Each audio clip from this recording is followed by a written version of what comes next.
సంపదను సృష్టించేది మనిషి కాదా? డబ్బు మనిషిని తయారు చేయడం ఎక్కడైనా విన్నారా? మీ ఆలోచనను, వాక్కును, ఆచరణను మమేకం చేయండి చాలు. ధనం దానంతటా అదే ప్రవాహంలా వచ్చి మీ పాదాల చెంత చేరుతుంది. మానవ జీవిత లక్ష్యం ఇంద్రియ భోగం కాదు, జ్ఞాన సాధనమే జీవిత గమ్యం.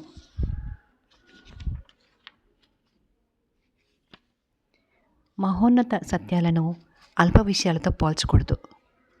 మనకు శ్రద్ధ కావాలి, ఆత్మవిశ్వాసం కావాలి. బలమే జీవనం, బలహీనతే మరణం. ఈ శ్రద్ధాభావన కోల్పోవడం చేతనే దేశం వినాశమైంది. కాబట్టి ధీర మానవులను తయారు చేయండి. మనకు కావాల్సింది ధీరులు.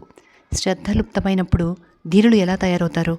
ఏ విద్యచే శీలం నిర్మాణం అవుతూ ఉన్నదో, మానసిక శక్తి వృద్ధి చెందుతున్నదో, బుద్ధి వికసిస్తూ ఉన్నదో, దేనివల్ల వ్యక్తి స్వశక్తి మీద ఆధారపడగలడో అలాంటి విద్య మనకు ఆవశ్యకం.